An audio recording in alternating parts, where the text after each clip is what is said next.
Oh, look at all these movies. Oh, look, Carrie, we're gonna review that, right? Wait. Oh. Oh, Oh. oh, Oh.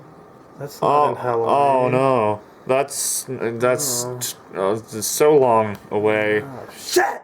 Fuck. I know. We know. We fucked up. We fucked up, guys. Yeah, the entire point of these videos was to eventually lead up to reviewing the original Carrie and the remake.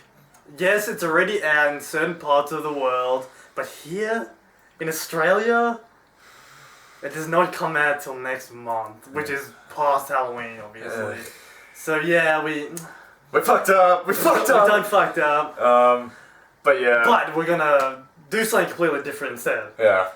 You're gonna have to stay tuned. Yeah, you have to trust us. Yeah. But in the meantime, this time we are reviewing the original and remake of Halloween, the John Carpenter's Halloween and the Rob Zombie's Halloween. Rob Zombie beard.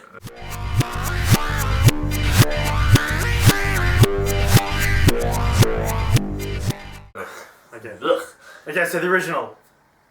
John Carpenter is just a great director. God among men. I mean, he's Wes Craven does some really good, horror films, but for the amount of good films that he makes, he can double the amount of shit that he makes. Well, he has made some shit. Oh man. John Carpenter has also made some shit. Oh yeah, I mean, like all directors have. Yeah, like Ghost on Mars. What the fuck was that? Ice Cube in space. That's all you need to know. I think that was Ice Cube. Yeah. Yeah. I ain't going back. Alright, so, but that aside, Halloween was probably like one of the first movies he made. Yeah. I don't know about that, but I think it was that was the movie that got him in the limelight. There we go. And it was pretty much responsible for the slasher genre. Black Christmas actually came out before it. Yeah. Like 2 or 3 years before it, but it wasn't as successful or popular as Halloween was. Yeah, there we go. But I mean, like, well, we can see why. Halloween has just had this huge explosion of fan base. Like, Halloween is the result of Friday the 13th, Nightmare on Elm Street, Scream, all that. Yeah, it's just like all those things originating in this one movie. Yeah. And in my opinion, first Halloween was really, really, really well done. Ooh. One problem I have with it, how the fuck did Michael Myers know how to fucking drive? They even addressed it in the movie, but I was just like... There is a few plot holes. You know, I guess he can teleport nowadays. Yeah, and I was like...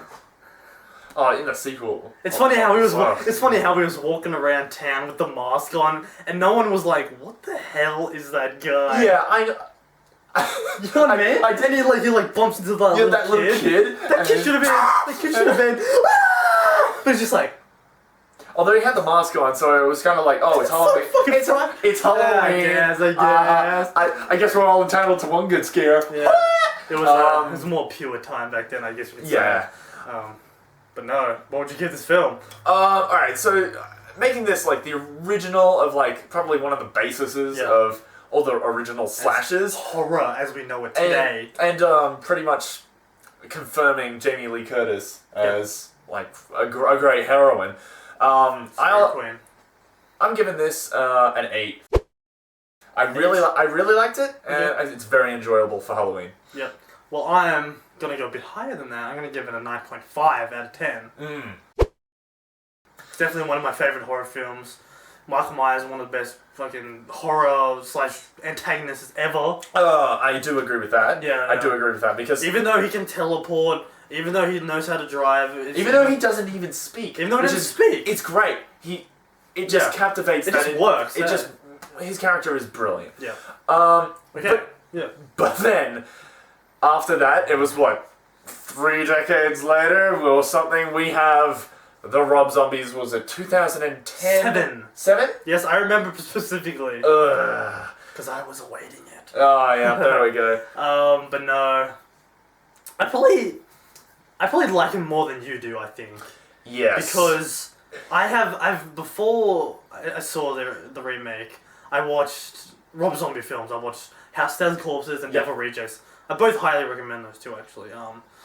whatever he's done as of late is like he made that animated movie about some wrestler. I don't know.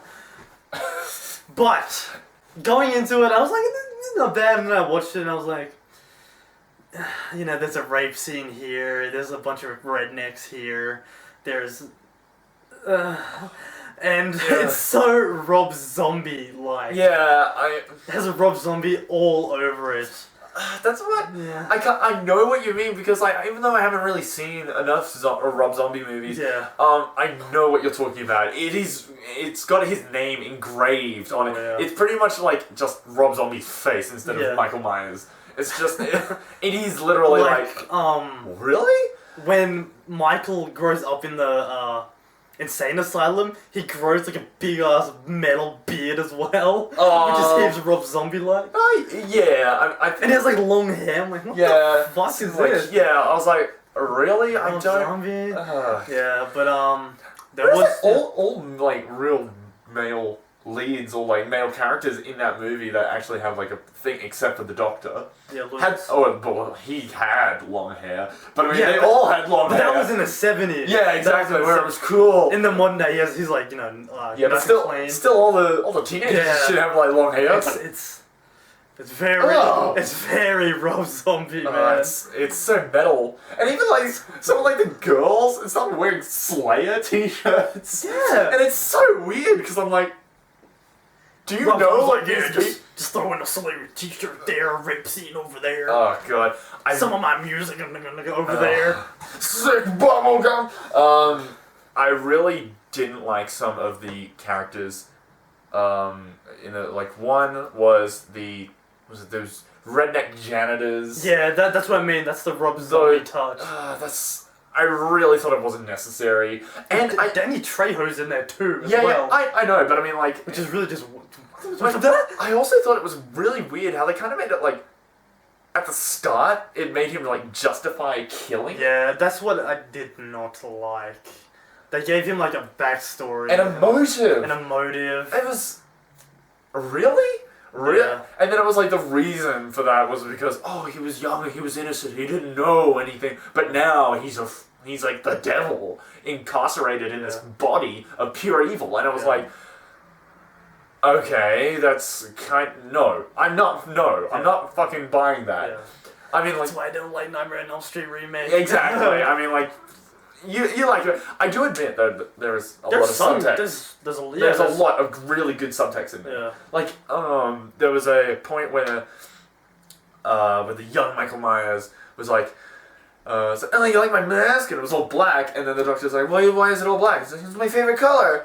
And he's like, but if we want to get technical, blackness is the absence of color, and white is all of the colors. And then it was like, black is not a color. Yeah. Actually, you stupid fuck. Yeah. It was weird. And then like afterwards, and it was like kind of made sense when he put on the Michael Myers mask, and it had white, and it was like going through all of his stages of life until he reached that pinnacle. There actually is some good things in there. I'm not gonna lie. Definitely agree. It's just not the movie for me. Yeah. I mean, I love films with a lot of like thought put into them.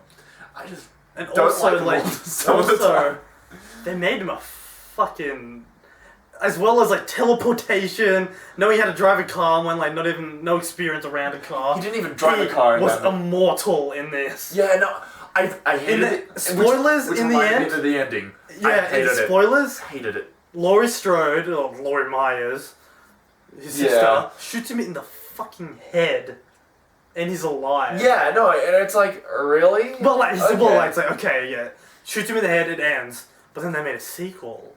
Which is he's weird, alive. Which is weird because it's like...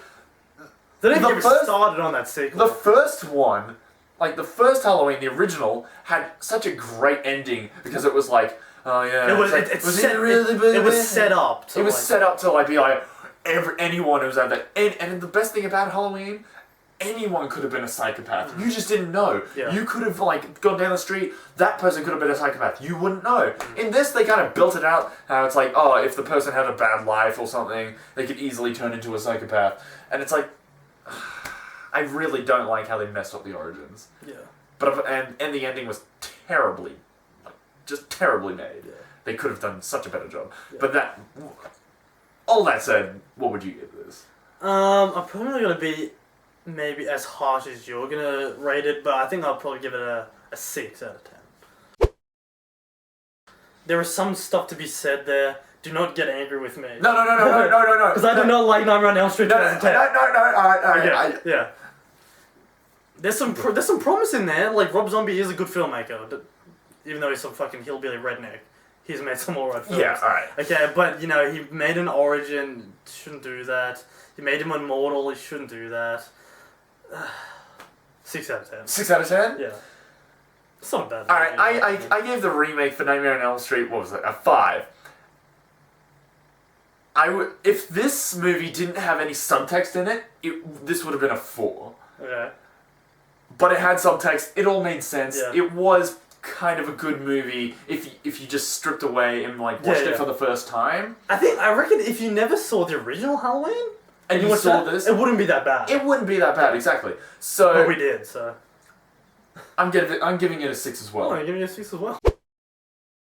Wow. So yeah, that subtext really puts in a lot. Well, sometimes it's little list of things that can make it better. Yeah, no, it was definitely like a good watch though. Okay, guys. But there we go. Not as good as the original, but then again, what is? Scarface, The Departed, The Fly. I don't know. All right. Well, that concludes Halloween. In that case, you stay classy, hadn't failed. yeah. Hey.